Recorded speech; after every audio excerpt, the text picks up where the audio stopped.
update.in पे आपका स्वागत है। मैं अंजना सिंह एक नई खबर और नए मुद्दे के साथ। हमारे हिंदुस्तान में प्रत्येक व्यक्ति न्यायालय पर भरोसा करता है।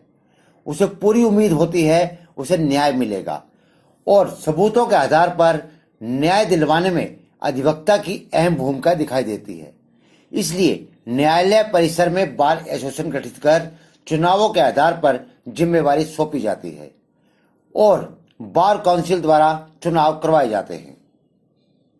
व्यक्ति के मुख को मत देखें, उनके व्यक्तित्व को पहचाने तो कामयाबी मिलती है। कहते हैं उषा की पहली किरण मिल जाए और हंस पर प्रभु दर्शन हो जाए तो बिगड़े काम बन जाते हैं। समस्त अधिवक्ताओं और न्यायालय परिसर में आने वाले मुजरिम हो या आम आदमी, सभी व्यक्तियों को सम्मान मिले। गुनाहगारों को सजा देना कानूनी प्रक्रिया है, लेकिन बेगुनाहों को इज्जत और सम्मान देना हमारा व्यक्तित्व है।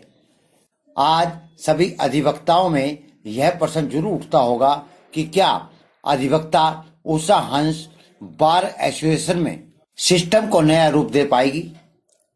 लेकिन जनाब, हमने तो अंगूठा छाप नेताओं को शिक्षा मंत्री बनते देखा है। यह तो फिर भी शिक्षित हैं। देख मत मुखड़ा ए मुसाफिर, उसके व्यक्तित्व को पहचान जो तेरे काम आएगा। अहंकार के आगोश में तो बड़े बड़े बैनर और होर्डिंग तो उन नेताओं के भी देखे हैं जिनके चुनावों में जमानत ही खत्म हो गई। गुरुग्राम बार एसोसिएशन चुनाव में ज्वाइंट सेक्रेटरी के लिए नामांकन भरने वाली अधिवक्ता उषा हंस के व्यक्तित्व को समस्त अधिवक्ता 17 दिसंबर को सम्मान देंगे या उनके बड़े बड़े होर्डिंग दिखाई न देने पर नकार देंगे, यह समस्त अधिवक्ताओं पर निर्भर करता है।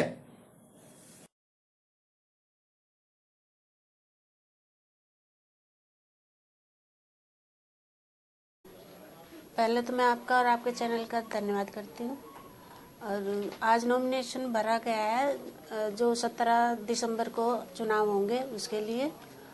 और मुद्दे तो मेरे सर यही है कि जो हाउसिंग बोर्ड है, जो इसमें वकीलों के लिए जो प्लॉट कटे हुए थे वो सिर्फ कटे हैं, अभी उस पर कार्रवाई नहीं हुई। तो मैं चाहूँगी वो आगे बढ़े। जो कोर्ट में महिलाओं की जो थोड़ी पर्सनल दिक्कत है, वॉशरूम वगैरह की, वो मैं पूरी करना चाहूँगी।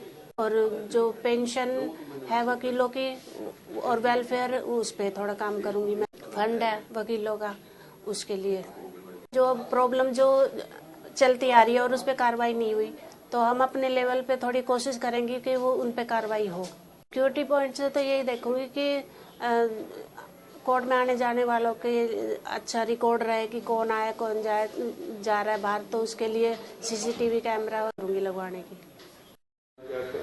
मैं एडवोकेट सुमन सहरावत। सबसे पहले मैं आपके चैनल को और सभी को नमस्कार करना चाहूँगी। उसके बाद मैं बात करना चाहूँगी जो 17-12 दिसंबर को जो चुनाव है, मैं सभी अधिवक्ताओं से अपील करना चाहूँगी वो ज़्यादा से ज़्यादा मतदान करें।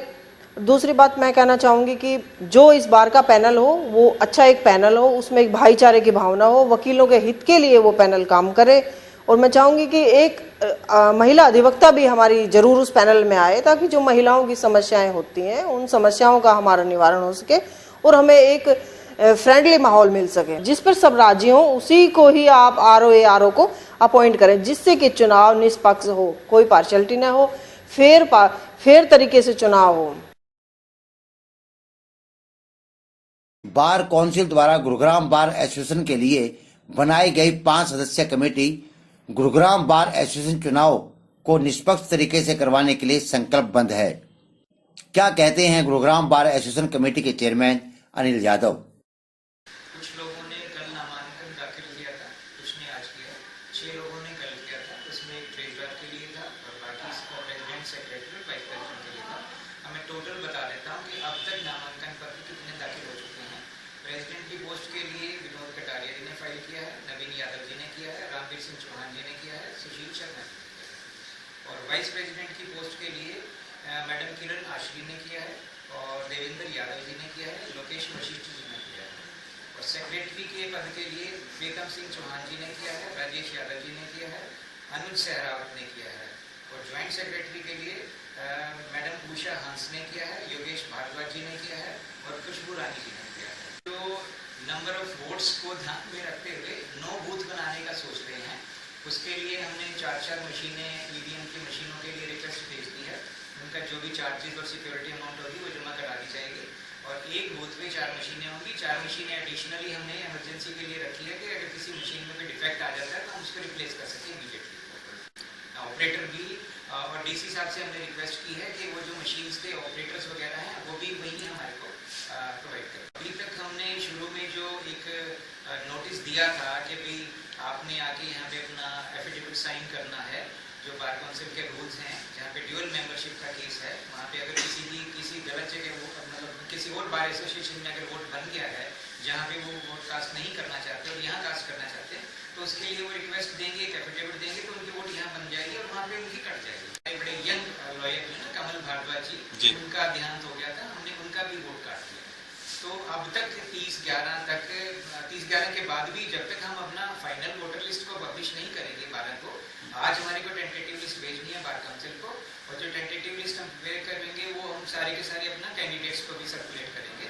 उसके बाद 2 दिन का ऑब्जेक्शन का टाइम हम देंगे क्योंकि हमने पहले तो हमारे को 4 दिसंबर तक भेजनी थी बार काउंसिल को लिस्ट बना के, लेकिन हमें लग रहा था कि आसपास की जो बार एसोसिएशन हैं उनकी कैंडिडेट्स ने हमारे को रिक्वेस्ट की कि जितनी भी आसपास की बार एसोसिएशन है वहाँ से ड्यूअल मेंबरशिप का चक्कर है तो वहाँ भी वोट कास्ट कर सकते हैं, यहाँ भी कर सकते हैं। तो ऐसे कैंडिडेट्स को पूछ के कि वो कहाँ वोट डालना चाहते हैं उस हिसाब से उनकी वोटर लिस्ट में नाम इंक्लूड किया जाए। इस स्पिरिट से और जितने दिन से वो लोग अपनी मेहनत कर रहे हैं और तो मुझे नहीं लगता कि कोई नामांकन वापस होगा इसमें, ऑब्जर्वेशन के हिसाब से मुझे नहीं लगता कि कोई वापस लेगा। और बाहर का जो मेरे को कॉपरेशन मिला है, हम सबको हमारे को कॉपरेशन बहुत मिला है कि हम सुबह से शाम तक यहाँ बैठते हैं तो बाहर के सीनियर मोस्ट लोग भी आए हैं साइन करने के लिए, बाहर के कुछ लोग भी आ रहे हैं एफिडेविट्स को साइन करने के लिए।